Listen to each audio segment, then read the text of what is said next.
Hello again. It is the best flarking podcast. I am Dunner Sassam, and with me, as always, is Reej. Reej, how you doing? I'm doing very well, Dunners, and how about yourself? Oh man, I'm the best that there's ever been, man. As long as you can only be like a pirate, like a peg leg, one-legged person, then I'm the best that you can be right now, man.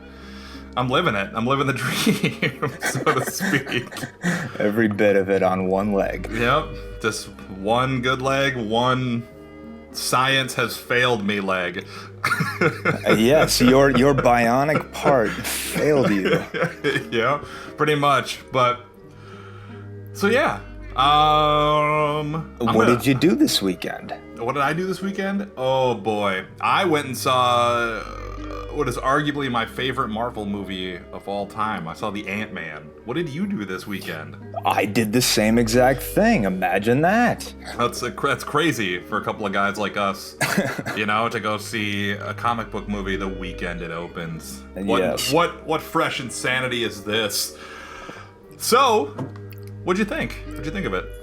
I loved it. To me, it was one of the funniest, most just setting up that separate side of the universe that we've seen from pretty much all the Phase 3 movies, I think, thus far.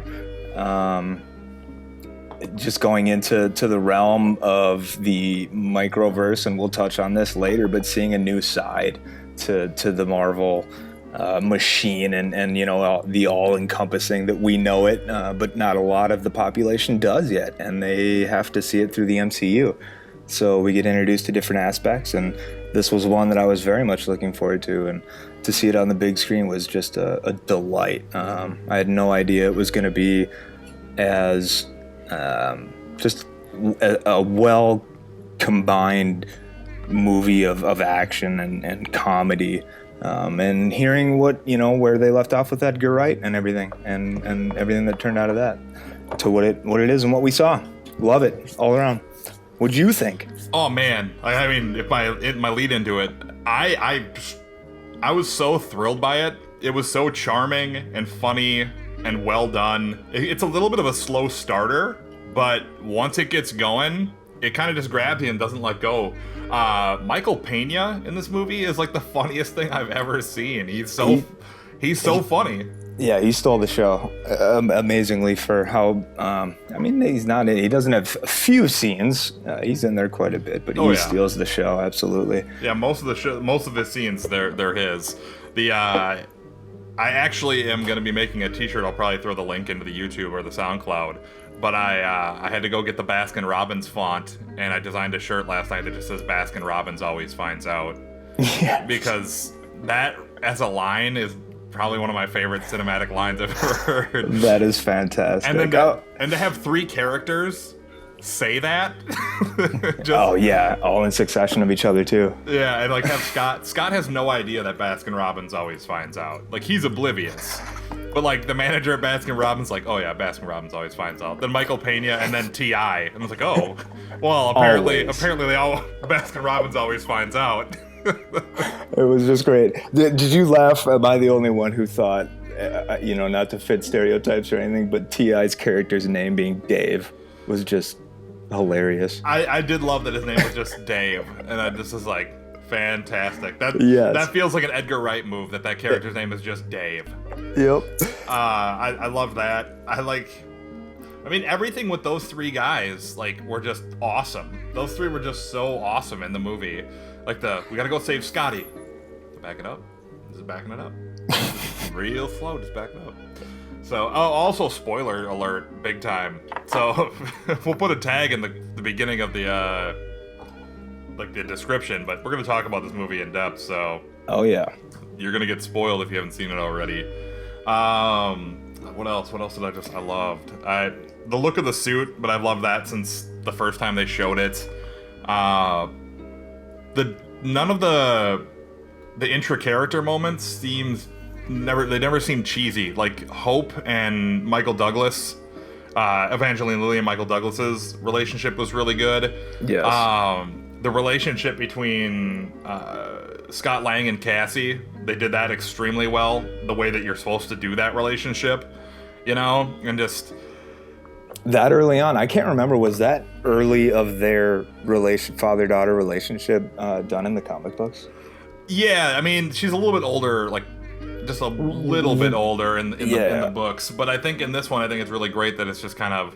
I like her posing the question that is Daddy a bad man to her mom. Like, I really enjoyed that. I think Judy Greer as an actress is criminally underrated.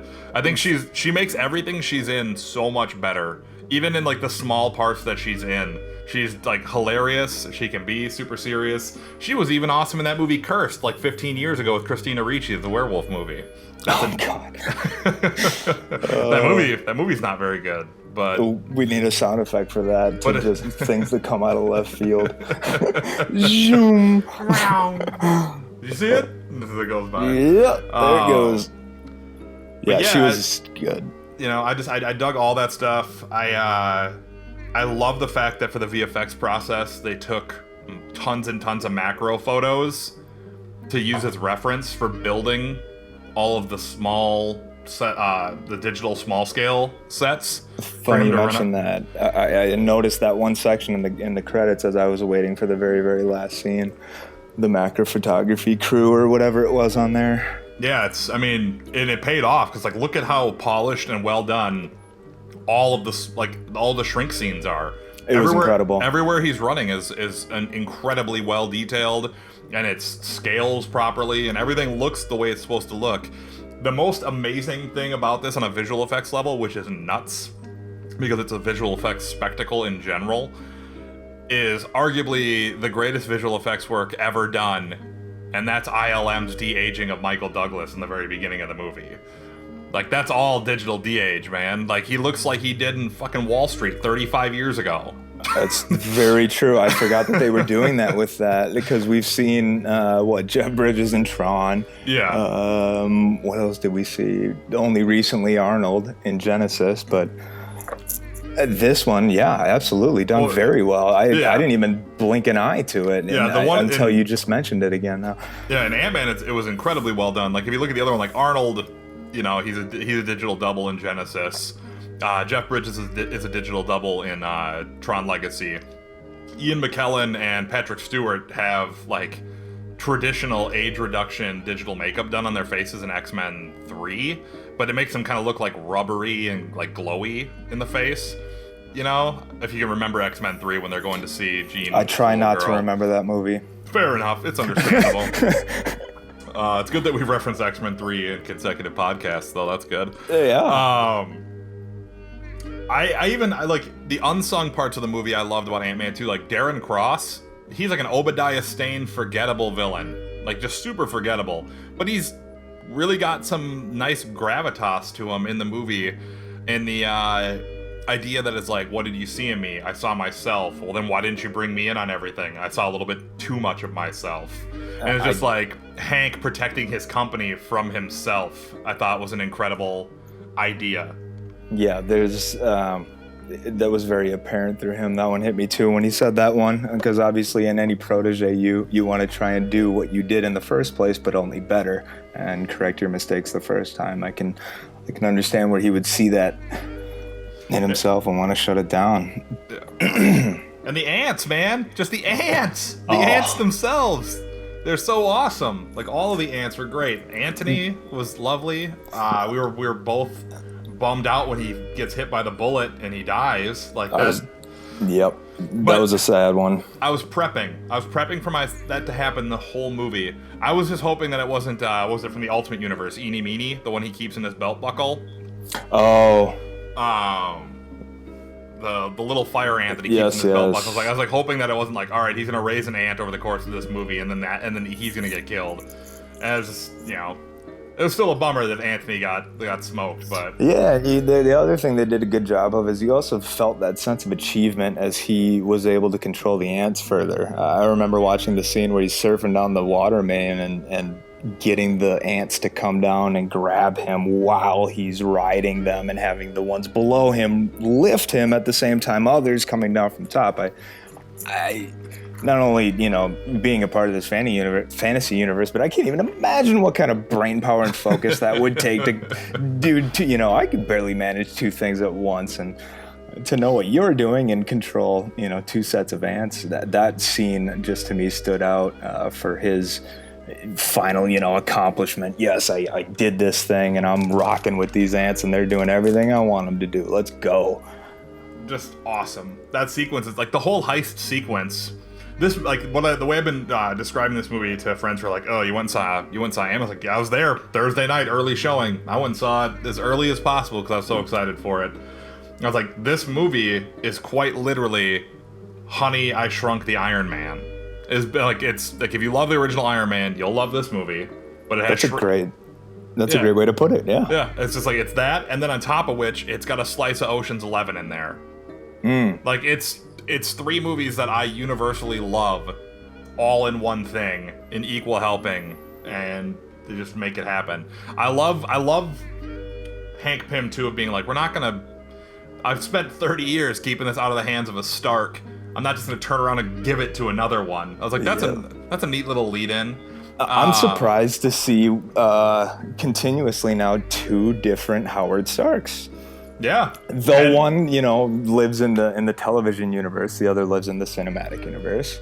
Well, and also it's neat to look at how it all works out. You got young Howard Stark, which is Dominic Cooper, and then you've got older Howard Stark. Oh, excellent point. Who shows up in Iron Man 2. Yeah. And then shows up in this, and so it's a nice, you get to see the progression of time for Howard Stark. So it's like it's pretty neat. Yeah, that flashback to S.H.I.E.L.D., the first days of S.H.I.E.L.D. was pretty damn cool. Oh yeah, and getting a shot of Peggy Carter in there, it's awesome. Oh yeah, got a plug. Got Peggy Carter in there showing it. I would love to see if Hank has been, S.H.I.E.L.D.'s basically go-to number one Avenger guy for like 30 years. At some point, young Hank Pym in the Ant-Man suit needs to show up on Peggy Carter, or Agent Peggy Carter. You'd like to think. I feel like it's an impossibility. I think Janet Van Dyne and Hank Pym have to kick some butt on TV as the Ant-Man and the Wasp. I'm not opposed to seeing that. I would love it. I think it'd be awesome. The Yellow Jacket Ant-Man fight, awesome. Just everything about it is super great. The best fight in the whole movie for me, though, I already know, and it really establishes the Ant-Man as a badass. Watching him kick the shit out of the Falcon. Yep. It's incredible because it's just like this. That was actually added by Peyton Reed and Paul Rudd and Adam McKay. That wasn't an Edgar Wright part of the movie. That wasn't in there during Edgar Wright's story. Okay. So I think as an addition, I think that was a really, very much so warranted. And I love the idea that there's like this network of people that are clearly even in the Avengers that are still Hydra. Because Hydra finds out that Ant-Man infiltrated the Avengers building and then beat up the Falcon, and they're like, oh yeah, we made triple the profit off this after finding out what you guys did. And it's just like, wow, that's a really cool idea that Hydra's still just lurking. They're still just you just can't get rid of it, It's the phrase, what did he mention to him? Something about they're doing good things or great things now or different things. What the heck was the phrase he had used? I gotta try and find that now. Yeah, there was a specific sentence, but structured in a way to make you think, yeah, the research they're doing is very interesting. Right. So it's just like, I also love the Avengers line too, where it's just, this doesn't really seem like something they'd want to be involved with, or perhaps they're just too busy dropping cities. Yes, and it's just like Ultron. I'm just like, all right. And you can just kind of hear Hank Pym's kind of disdain for superheroes in it, which is neat for a character to be like, I was a superhero and I can't stand superheroes. I think it's terrible. Or the first glimpse of almost what I thought of as his temper with Hope. Yeah, with the yelling no. Yep. Yeah, the world-renowned Pym temper, which is I love Michael Douglas in that role. I can't wait to see more of him. I can't wait to see him be kind of like the guy at S.H.I.E.L.D. HQ, Avengers HQ with Nick Fury and Maria Hill, while Scott and all of them are out, and kind of just being involved in the team. Plus, it'll be really nice because Hank's older. He'll actually have a fond appreciation for Cap because he was a little boy when Cap was in the war. Sure, good point. So it's going to be like this kind of neat. Whereas like they did it with Coulson, where Coulson sounds like one of those guys where it's like, I'm a fan of 70s movies, personally, but I didn't live through the 70s. That's Right. the way Coulson feels when it's like, oh yeah, I love Captain America. I got all the Captain America trading cards. Like, you're a fanboy. You didn't live through the shit. You just like the character. It'll be nice to see a character who can actually like talk to Steve Rogers and be like, that was crazy when you punked Hitler. But yeah, Well, Mitch Carson, the introduction to him, where's he gonna end up with that particle? He still has a vial from Cross. Yeah, walks out with the Cross as fuel for the suit. Correct me if I'm wrong, but Carson's Egghead, right? Isn't that who he is? Yeah. So I mean, I'm assuming that they'll probably give Egghead the like Ex-Shield agent, but who knows what, or Shield agent got bad. Yeah, I'm assuming that Egghead, when the new universe births out of Secret Wars, we'll see quite a bit of him as a way of like, the same way that Coulson, after everyone fell in love with him, showed up in every comic book ever to establish that he's a real character and that people will know he's gonna be around for a while. I'm assuming that Egghead will get the boost, which is cool.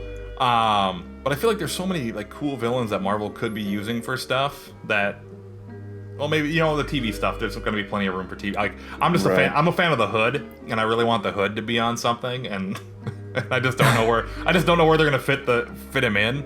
Find somewhere. I mean, for me, and if Marvel is for some reason listening to our podcast, if you guys ever want to do a Taskmaster movie or like a miniseries, I'm so in for a Taskmaster. Yep. I'll direct it for free. That's my favorite.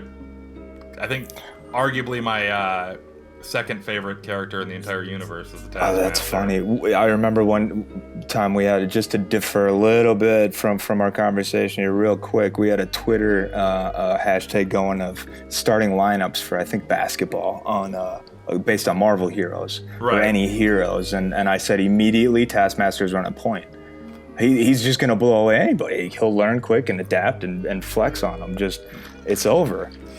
he's just Taskmaster's I so would good. love he's just to so see good. that. That would be amazing. And it would just be nice with the idea of the universe getting bigger and truly having an Avengers Academy type thing and have him be there. Like the Initiative. Yeah, even skip over the idea of him being a supervillain to start off with and just go with him being like, it's like, who is this? Oh, this is Tony Masters. He has photoreflexive memory. What does that mean? Anything he sees, he can do with the same speed and power. What? Oh, it's like, and some of the neat stuff they did in like one shots, since we're diverging into Taskmaster stuff, like some of the one shots where he's watching Captain America fight on VHS in fast forward, and he's as fast as Captain America in fast forward. So he's even faster than the actual physical movements, but his metabolism's burning like 3 times as fast because he's moving like 3 times as fast. That's nuts. It's great character, but phenomenal character. Oh yeah. What did you think?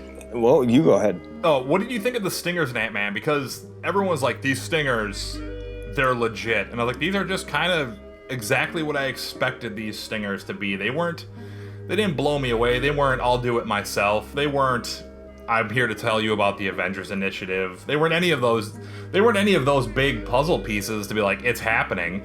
It was just like, oh yeah, Hope is going to be the Wasp. Duh. Yeah. And then it was just like, oh yeah, there's a reason Scott Lang's in Civil War. Duh. You know? And I'm not saying that the stingers have to be huge. I mean, Guardians' stinger was great, and it was just Howard the Duck being Howard the Duck. Right, but they still had the one of the Infinity Gems. Right. Which is another reason why I love Ant-Man. No Infinity Gems. This movie is so self-contained. It's the only one. It's the only one in forever that is this self-contained. I would say arguably since the first Iron Man. It's the most contained in its own being, which is fantastic. It's also the first solo superhero origin for Marvel in 4 years, which is crazy when you think about how many movies they've made in the last 4 years.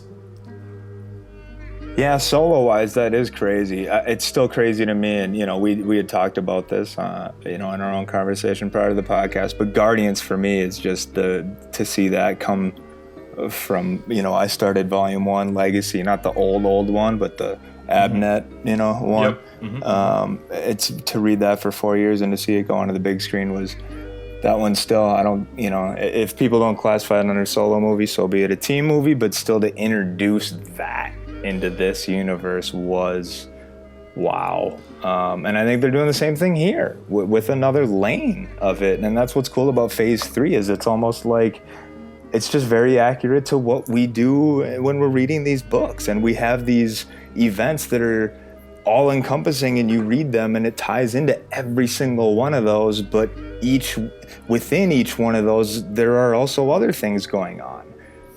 Yeah, I love everything that Marvel's doing with their universe. I'm in no way, shape, form, or fashion even close to superhero burnout that I read about with lots of people. Maybe that's just because I was talking about this with my brother, my little brother who's 5 years younger than me. We both love these characters. Like, these characters are some of the most important things that have ever happened to my life. Which I don't know if that sounds sad, but at the same time, it's 100% true. It's like, oh yeah, I can pinpoint the parts of my life when I was younger having a tough time. Like, oh yeah, I was reading like Age of Apocalypse then, and I was reading this and this. Like, reading those stories gonna help me get through some dumb stuff. So like watching these movies happen, and this is I think my favorite part, and I think I call it like reverse nerdism, is I love watching the MCU happen and take shape, and watching what it does for people like my wife who don't really give a crap about comics. Like, my wife loves all the Marvel movies and she's super into it, and like Guardians is like, well, what is that about? And like, well, with like Ant-Man with the microverse, what does that mean for the movies? Like, and what is Doctor Strange gonna do for this universe? I'm like, that's what the comic books have been like for me my whole life. Yep. It's like, it's like these moments of like, what's gonna happen now, and it's really neat to see everyone jump on this and be like, this is so cool, this is so great. And like, I love it. I love everything about it. I want to say that I love Ant-Man so much because it's Marvel's first truly B movie of its bracket. It's the lowest budget that they've ever had for a movie. It's their most third tier of character. Even though Hank and Ant-Man is however you want to argue it, I love Ant-Man. I mean, I love everything about him. His power-wise, he's amazing. The dude put the Hulk in a coma. Look, Ant-Man's awesome. Yes. But as far as like plot armor and storytelling and everything, he's a third tier character. So like, this is the very first time we get to see Marvel make basically a B movie, and watching everyone freak out about how much money it made is kind of funny because it's actually a huge success, even though it's not Guardians. Guardians did 95 million its opening weekend and blew everyone's minds. Ant-Man did 60 million this weekend in the US. But it also did 65 million overseas. So it did like 112 million of its $120 million budget or $130 million budget in its opening weekend. Right. Which guarantees that even if you had a 50% runoff, next weekend it's going to add another $70 million to its total and make it profitable. This is also the first Marvel movie where they did almost no ad campaign.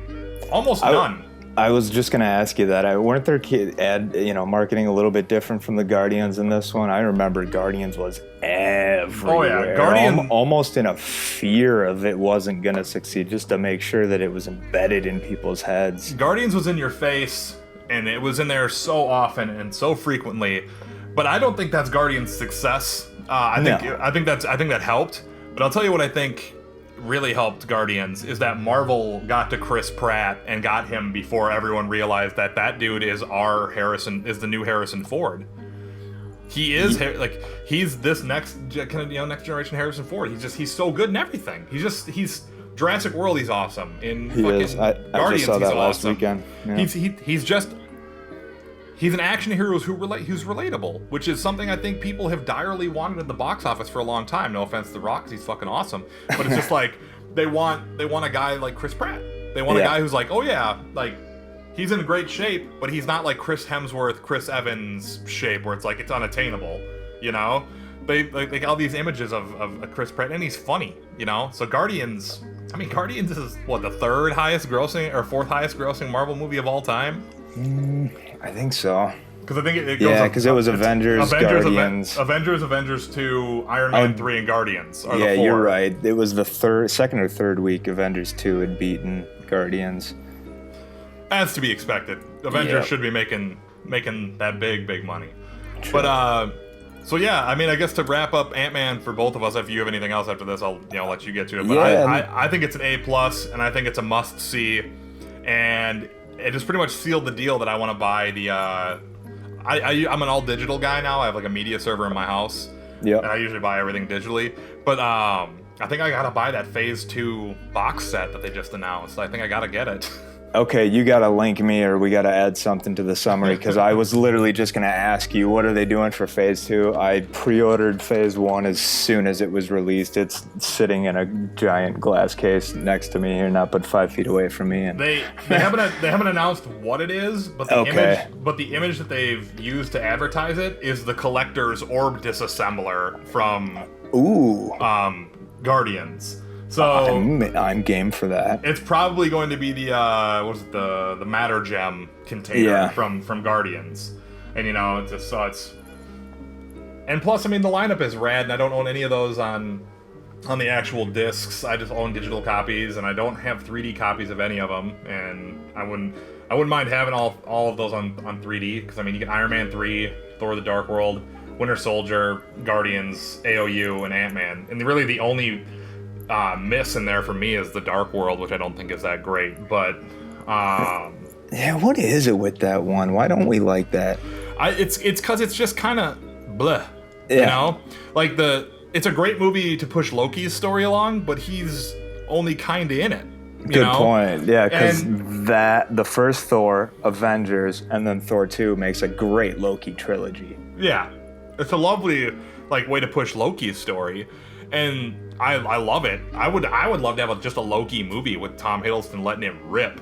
But Thor: The Dark World just doesn't kind of do it, because Malekith sucks. He always has. He just sucks. He's just such a people complain that Ronan is generic. Malekith is fucking generic. That's a generic villain. That dude, Malekith and Obadiah Stane are the two worst villains in the entire series. I agree with you until I think Jason Aaron got a hold of him. That new Thor run that Jason Aaron wrote had a piece with Malekith in it, and it was pretty awesome. I'll have to check that out, because I'm speaking on just purely. I haven't read a and Thor. You're right. But I haven't read a Thor run in forever. Really, Jason Aaron is, man, he has killed it with Thor 1, 2, 3. 4 and I think 5 is when the new run started. Spoiler alert, since Jane has become Thor. Mm-hmm. The Marvel What If from 20 years ago is now the Marvel actual. Right. Crazy. You can't believe anything anymore. Wonder. It could, today's What If could be 20 years from now's ongoing run. Hey, I'm looking forward to the new What Ifs. Thanos. The What If Infinity event. That sounds good to me. I'll read all of them. I'll read every single one of them. Those are some of the coolest covers I've seen too for variants, or I don't even know if those are variants, but that Cap one with the Infinity Gauntlet. Yeah, that was great. I love the one with Rocket standing on Thanos' face with a blade to his throat and his giant gun to his forehead. The neutrino atomizer, and then the knife to his throat. Yep. Thanos just smiling at him. Yep. It was just yes, this is good. Yes, that one is amazing. I can do this. I can be okay with this. So what was your wrap up with Ant-Man? My wrap up of Ant-Man, same good, great all around movie. Great for the kids as well too. That was one that didn't really get dark or super dark. I mean, it was weird to even see within myself, kind of shrug and shake in disgust at failed shrinking attempts. or watching Darren Cross absorb his own arm. Yeah, it was just okay, but not to the extent of what we had seen in Age of Ultron. I have several buddies who have gotten, really involved in this universe and love it, and they got kids now, 5-year-olds, 6-year-olds, and I always get asked, is it okay? Is this one okay to bring my kid to? And, I told friends, Age of Ultron, hey, I'm just letting you know, I wouldn't personally. I mean, if I was a little kid, I'd be scared of Ultron. Ultron's right. scary on screen. More so just that it was dark. It had undertones and then the death and, just other things going on there, that anger and disputes and I don't know, things I don't want, just embedded. But this one was, again, fun. Guardians all over. It was an experience. From beginning to end, and you laugh and it pays off, and it was just all around great. One of the other things, a couple of things I did want to mention in there with the Falcon, going back to the Falcon fight, was it not just awesome to see his goggles? Oh yeah. For the first time, I mean, we got Falcon in the very most basic form in Winter Soldier, and now he's become an Avenger, almost an Avenger. I guess he hasn't been named yet, but we all saw the end of Age of Ultron, and plus he's rocking, the A is being rocked on his outfit. Yep. I'm okay to go ahead and say that. Sure, he was in Avengers Academy to start off with, but now he, time has passed. This is like the 3 months training is over. He's officially an Avenger now. Yep. But yeah, to see those goggles and working fashion was super cool. You kind of get to see where he's gonna be able to kick some ass in the against some real baddies, Whereas you could look at him with just a set of wings and go, "What are you gonna do?" Oh man, I like the Falcon. I like all these also ran heroes, man. I feel like such a dork, because I love Ant-Man, I love the Falcon, I love all these guys. Cap Falcon's pretty dope too. Cap Falcon is pretty sweet. Sam Wilson, the Cap Falcon. I'm into it. So I mean, that's it for us on Ant-Man. I mean, it is. Yeah, pretty much. We say go see it, which means by law you have to. Yeah, it's kind of a certifiable, scientifically proven fact at that point. Yeah, you kind of just have to go see it. So, coming up this week, Wednesday is coming, fast approaching like it always does. Yes. What is on your list this week? Well, that's a little bit tough to say. I mean, I wrote it out. It's not tough to say. That's just a complete lie. I can literally say it. They're itemized lines right here. But Marvel, since the Secret Wars thing, it's kind of a crapshoot. You can go to their site and it'll tell you. You can't really see the upcoming weeks beforehand, so you kind of got to find out the day of. The past 2 weeks I've gone to check out the site and try to pull a list from, and a couple of books themselves just didn't appear that day, like it said on the site. But going back to last week, my list is primarily Marvel. I got one on Image, but the finale to Hawkeye, number 22, Fractions Run, has just been so very awesome. I don't know if you read anything he does with sex criminals or... I have not, but I do love Pizza the Dog, so... Yeah, yep. So I got to get the finale to that one. I got to grab Guardians of Nowhere. These ones all being the Secret Wars tie-ins, Battle World number 3, Civil War number 2, and speaking on that one, I mean, that's my favorite of all of these kind of little countries going on in Secret Wars right now. I just finished that one the other day, and this new Civil War is freaking awesome. I gotta get into it. I gotta get the Civil War books. I didn't put it on my list, but I gotta read the new Civil War, because I've been hearing nothing but good things.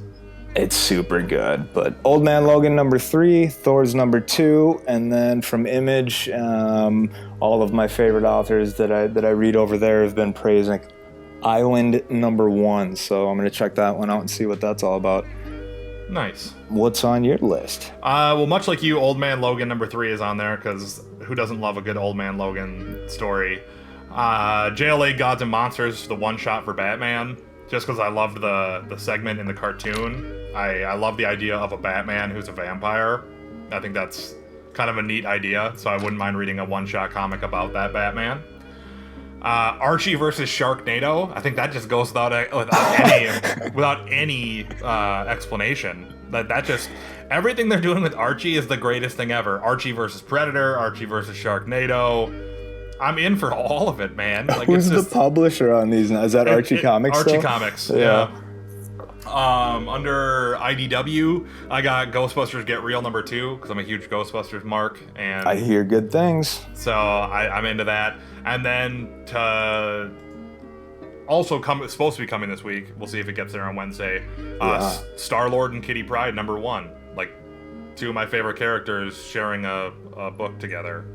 Yeah, the rumor has it she's taking the mask over moving forward. Well, if the posters are anything to go by, then yeah, she's absolutely the new Star-Lord in Guardians. That's crazy. But she's not the leader of the new Guardians. That's Rocket.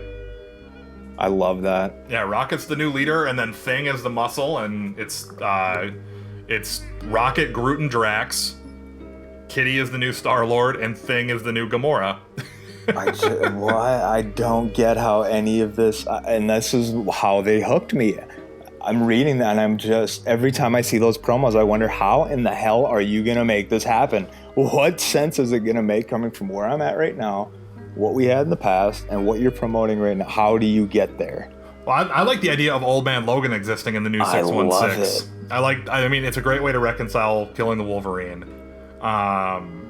It's also nice to watch X-23 become the Wolverine. True. You know, so I'm like, okay, cool. So we'll have a Wolverine, but we'll also have Old Man Logan exist in this new Fallout universe too. So that's going to be really, really neat. Is that the only one out of Secret Wars that you're currently reading? Yeah, that's the only. I'm so out of touch with what's happening in Secret Wars that I gotta buy every book ever to. It's pretty damn amazing to get myself caught up. I do know that they're doing the House of M treatment to Black Panther though. That, you know, where with Wolverine's wish in House of M was that he got to know everything, and he remembered how the world was before House of M. Sure. And T'Challa is going to be the one who understands all the universes existing prior to the rebirth of the universe. There's a few of them who remember. Okay. It's not just T'Challa, okay. But there's a few, and then there's a bad few. Well, there's always a bad few. It's awesome. I just relate it to Legos, man. It is the coolest thing to see, like, your favorite thing that has instructions and is supposed to look one way get turned into this hodgepodge and mixed up and take from other places and pieces and parts and turned into this just mashup universe of, it's just really cool. I mean, Peter Parker is the Falcon, still with his spider powers in this new Civil War. That's pretty sweet, actually. It is, yes. And then you have the policing Thors in the entire battle world. So Groot Thor, Destroyer Thor, Storm Thor. It's just so cool. I want to see someone make a fan film. Maybe that someone is me. But the Thor police force versus the Robins of the new DC Crisis universe, where I know that you're not a DC guy. I mean, I'm not a DC guy either, but I love the idea. I have to chuckle knowing is that even a matchup? I mean, well, I mean, plot armor, man. Batman characters have the best plot armor of all time. Okay. So I feel like against a god? On paper, the Thors should just wipe the floor with the Robins. But that being said, I feel like the way it'll be written is like somehow Robin being some cross-dimensional, different universe being, the magic doesn't work the same, blah blah. You know, like there'll be some kind of funky thing where the Legion of Robins get to fight the Legion of Thors. Because I neutral ground kind of thing. Yeah, I almost tossed it in my pull list this week of We Are Robin #2, because the idea of a gang, the Robins being a gang, and I was like, that's a neat idea. I'm into it. Okay. It's not as cool as the Thors being basically the Nova Corps, but right. It's still pretty awesome. Everyone gets a hammer, and you get a hammer, and you get a hammer, and you get a hammer, and you get a hammer. That's basically what's happening. Frigga is just throwing out hammers for everyone in the place of the Allfather, or the All Doom, or whatever. Yeah, that's another fun phrase. Everything is doom. The All Doom. Yeah, doom, my doom. My doom. What? It's rad though, man. You would dig it. I hope people are reading that one because it is some really cool stuff. Well, maybe I'll add that to my list of books that I pick up and read this week. Yeah, like I said in the last podcast, that you want to grab the number ones just because of collecting, but there's only, having read all of them thus far, there are only a few that are worth really following, every issue of. Yeah. So, did you ever find out what happens to the Cage's kid? It's funny you mention that. Just gonna get onto that, and for such a setup of something that could have gone an entirely other direction, it is so disappointing to find out it was nothing. Nothing happens. Not a damn thing. The kid never got older. Nothing. It was. You can literally look on the wiki and just. That was it, and then the next mention was that during the Heroic Age, Jessica had hired Squirrel Girl as her nanny. Right. Which was kind of, I think some people were discussing that amongst Secret Warriors, and then the TV show, hoping we get to see Squirrel Girl sometime in there, given her relation to Jessica Jones and that hiring and everything else. But what a bummer! I thought that was. It seemed like the cliffhanger, like that was something that was going to go somewhere. It was the antithesis of a cliffhanger. It was the exact opposite. It was a cliffhanger, but the payoff was nothing. Yeah. So either somebody had an idea and then they left, or who knows what the hell happened in that. But the constantly changing trajectory of being a comic writer, I think, is probably very difficult. Thinking you had just the greatest idea in the world. Speaking of greatest ideas in the world, we did a book report this week. We read a collection of comic books about what are supposedly great ideas from great men, but turn out to not really be. They're still geniuses, but they're not very good people. And isn't that the way it seems to work out even in the real world today?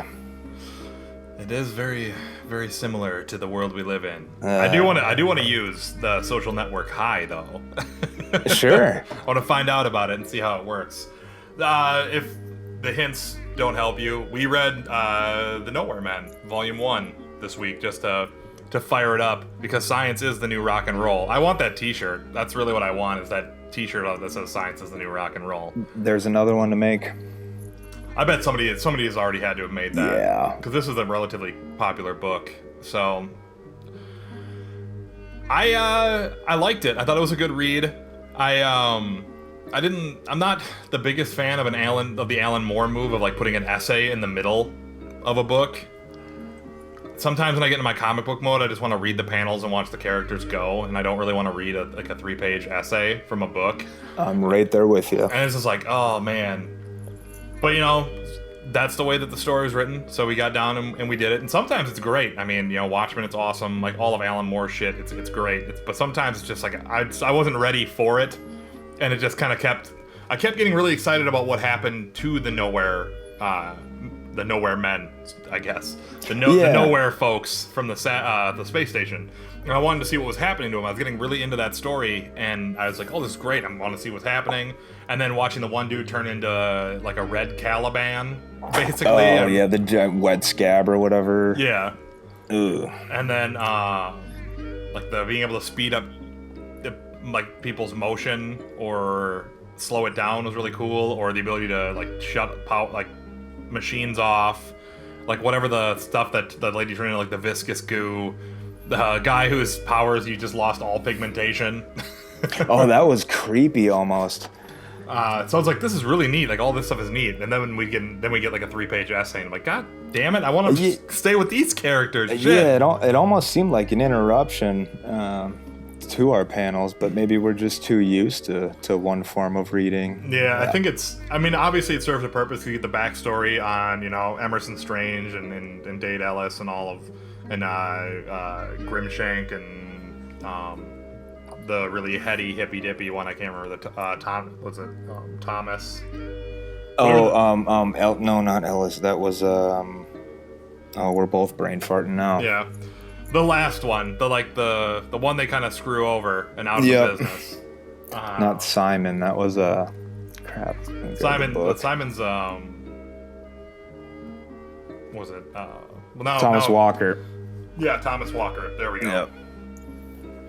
But overall, I think it was a good read. Like, I really liked it. It was a very quick 160 plus pages, so I didn't mind the read.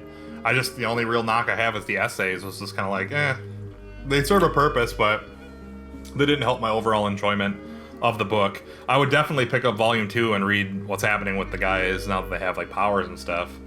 Yeah, agreed. It was a good read. It was fun. More dialogue and building these guys up than I'm used to, of action and powers and cosmic rays and shit like that. But it reminded me a lot of Manhattan Projects in a way, where science is bad, and that one was a fun run, but this one was a little bit more of a serious tone, whereas that one's just kind of a wild ride through science. This one had a very real world feel to it, and what was going on and what those implications are to what happens when you have these brilliant minds operating with billion-dollar corporations and setting up a super team of scientists, and who becomes your expendables. Right. I do think the book fails in its conceit, though, that in this universe, scientists are like super celebrities. I feel like it fails that idea because the only time we see it is when they're on these little like side panels where it's like they're being interviewed, and then it's like, oh, the 37th annual Best Thinkers Award, and it's like, all right. Or the magazine covers, or the... Yeah, it's just kind of like, it doesn't really feel like the universe truly feels that way, because there are people who see Dade Ellis and they see Strange and they see Grimshank and they see Thomas, and they're just kind of like, oh, here's that famous guy. Like, nobody's like fawning over them the way that like, fucking Miley Cyrus is here, fucking Bieber, and holy shit. And like, there's none of that happening. But I know it's like the 70s when they're young, but I figured there'd be more of a Beatles-like boom of people going nuts to see them, and I wanted to see more of that, because like the book is like, science is the new rock and roll, and they keep saying that, and they keep telling me these things, but I never see it. I just see people who are like isolated and alone. Yeah, that visual of what that would look like, to see hordes of people just going wild over some brilliant mind instead of a brilliant voice or a cute face or whatever. Yeah. I don't know. I mean, I guess overall, I would recommend. I would say pick it up. It's a good read. It's cheap. It was only $10. So, I mean, I would definitely say I got my money's worth out of it, I think. So I would say pick it up if you're in the mood for something a little different than crash bang zip pow. This is definitely different than that. So yeah, I recommend it too. We should come up with a rating system for next time. Maybe that'll be our homework for this week. There we go. For our other segments is figuring out how to rate comics and rate everything that we do. So, the Suicide Squad we talked about, interesting theory surfaced over the weekend, and that's that the Joker is the one and only Jason Todd, the Red Hood himself. I love this as an idea. If this isn't what actually happens, I'm gonna be super fucking bummed. That's all I can, I'm gonna be so fucking bummed, man. Like, cause everything about it seems just so fucking awesome. Like, the idea that, Jason kills the original Joker after he quote-unquote kills him. Right. He's so mentally broken that he assumes the Joker identity.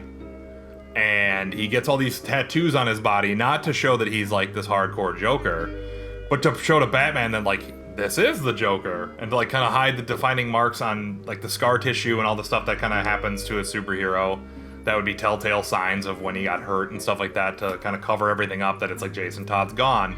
Also having the J on his face, being that in a reminder. And in certain storylines, the Joker either in the video games, the Joker brands his face with the J before he kills him. And in some of the comics, he tattoos it on his face. Oh. So in like some of these kind of like one-offs with Jason Todd, he has that mark on his face. And it's like, oh, cool, the Joker J on his head. As a reminder of the Joker and as Jason Todd, like, that makes perfect sense that that's there then. And then getting all those other tattoos as like a mechanism. And then the idea of the word damage on his forehead seems less like the Joker and more like Jason Todd, because Jason Todd's kind of a whiny little crybaby. which is perfect because Jared Leto looks a lot like Jason Todd. So that also kind of ties into it and sounds really great. And I mean, lastly, as we talked about last week with the teeth, the Joker knocks out all of Jason Todd's teeth with a crowbar while he's torturing him. So he'd need all of those things to be rebuilt and put back into his head. Which also then has more implications because if you look at the Batman vs. Superman trailer, the Jason Todd Robin suit is up with the ha ha ha, joke's on you, Batman. And that ties into it that the joke is on you. I'm the fucking Joker. Isn't that funny? You didn't save me. Yep, and not to mention the news article that's sent to him that says you let your family die. And which also ties super close to home. Like, who would know that other than a former Robin? Yeah, so I can very much see where you say, and I feel the same way, I will be fucking bummed if he is not. It's such a good pull. Like, it's such a nice tying storyline. Like, if you want to build a universe and you want to bridge those two movies other than the Joker and Batman know each other, like, that really ties in even more that, like, now Batman can't ever kill the Joker. Like, he wouldn't have killed him in the first place, but now he can't kill this other one. Because that's basically his second surrogate kid, you know? Yeah. Like, Jason Todd's his great failure. Like, and the idea, and the line in the Batman vs. Superman trailer, 30 years in Gotham, how many good guys are left? How many stayed that way? Yeah, you know, certainly has its implications. You know, it's just kind of all these different things tying into each other. Gosh, I really do supposed hope. one screen, I guess, the Easter egg, or not even Easter egg, spoiler. And I didn't see it in the trailer, but some guys are claiming this shot is from the trailer, the Dick Grayson grave. Yeah, the tombstone. I guess that's going to be the catalyst, I guess, for Superman fighting or Batman fighting Superman, is that Batman loses his shit because Dick Grayson is in Wayne Financial when it comes down. Dick Grayson is killed in the Battle of Metropolis between Zod and Superman. Okay. And that's how Bruce loses his shit. That would make sense. I mean, he's gonna need something to put him over the edge. Well, you know, it's one of those moments where it's like, okay, he was defending his city, and then it was just like, but he did it with such reckless abandon, like, because you know, the very big difference, well, in the comics it's not that big a difference, but on screen it's going to be very different, is that Superman doesn't really have that kind of level of control, whereas Batman is all planning and plotting. Like, everything goes to plan all the time. Whereas Superman's just kind of like punch, punch, punch until you stop existing. You know? Well, not, I mean, suppose, you know, most of the time he doesn't. Sorry, I just saw Hulkbuster in my head. Just go to sleep, go to sleep, go to sleep, go to sleep. Oh, God. Such a great moment. Such a great moment. So, I mean, like, all of the stuff that building a universe around Batman, smart, absolutely smart. It's the best way to do it. It's the most Marvel way to do it too, because you know Marvel built their universe around their Batman, the Iron Man. They're doing something right. Yep. So I'm into it. I really do hope that the theory, the Jason Todd theory, pans out. If it doesn't, I'll be bummed out. I'll get over it because David Ayer is awesome. I mean, if the trailer is any indicator of like what I can get over, I instantly got over all my apprehensions. So I'm just like one cool line of dialogue away from being like, oh, fuck that Jason Todd theory. Yeah. Oh, I gotta actually correct myself from the last podcast. I fucked up a line from that trailer, and just for, you know, courtesy's sake, you know, I don't want to let the fans down. I said that line entirely wrong, and it was actually I put them in a hole and threw away the hole. Right. Needed to clarify that one, because that line is just awesome. Well, you don't want Viola Davis to come get you and throw you in a hole. Nobody wants that. I mean, it doesn't look good. At least you get to have like little gymnast ropes though, so that seems neat. That seems like a really neat thing. So yeah. Yeah, thank God for that being out in HD this week. Exactly. I mean, I think the idea of that, if you stand in line for 30 hours, you should get something different, and everyone else shouldn't see it. I think the idea of what they did with Batman vs. Superman is the right look. They get to see it, and then like 2 hours later you put it online. I think that's the right move. Like, because the movie is not being made for the guys who go to Comic-Con. They're not made for us. They're made for everyone. And I get the idea of like, I stood in line for 30 hours to go into Hall H and see a presentation. It's like, dude, you're killing Comic-Con with that. You are killing Comic-Con. like the things that matter about Comic-Con are being shit on because all you want to do is stand in line. Like you're sleeping through panels where people are talking about their art and how important it is to them, and you're just shitting all over all this work so you can see a trailer for Batman. I feel like they should just go with the idea of if you wait in line for 30 hours, you get to see the trailer. That's awesome. They put the trailer online 2 hours later. You also got to have like a photo ops with the cast while they're up there. They usually have everyone get to do like a walk by and a Q&A session.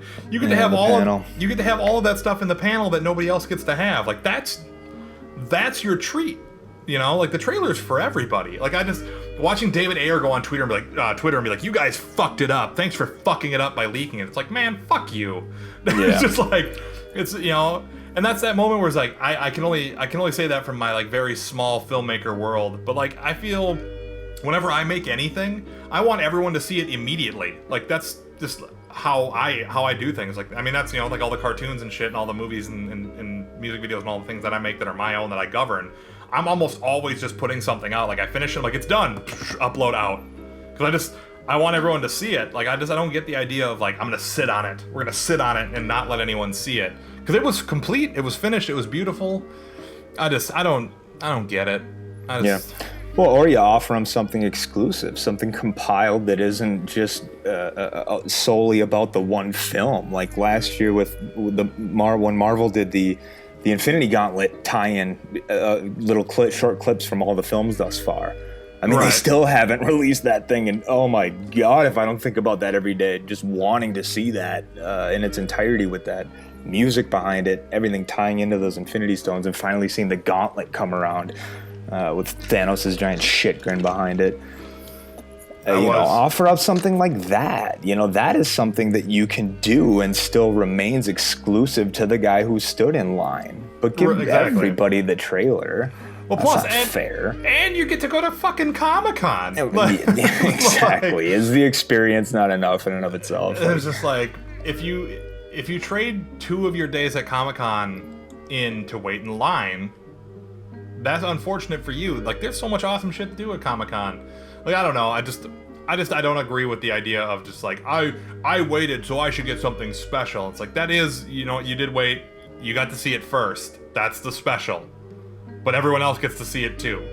Because the leaks are going to continue to happen. They're not going to go away. They're going to keep getting, like, people are just going to start showing up with glasses cameras and recording the whole panel and shit with their little, like, shitty GoPro Google Glass cameras. Yeah. You know, people are gonna find a way to leak that shit. Like, it's, you know, and I feel like this kind of ties into X-Men. Don't bring non-A game footage to Comic-Con because it's gonna blow up in your fucking face. And it just, watching Fox be furious that the X-Men trailer leaked. It's just like, well, we will, you know, it's like, I do give them the benefit of the doubt that it's only been 5 weeks. It hopefully will look better. But like... Yeah, but how much better can it look? You don't walk in the door with like, we brought yesterday's dailies. Like, we don't have anything really good pulled together, but we have to show something. It's like, you don't really have to show anything. I mean, if you look at it, Marvel didn't even show up. Yeah. We ain't got nothing. We're not showing nothing.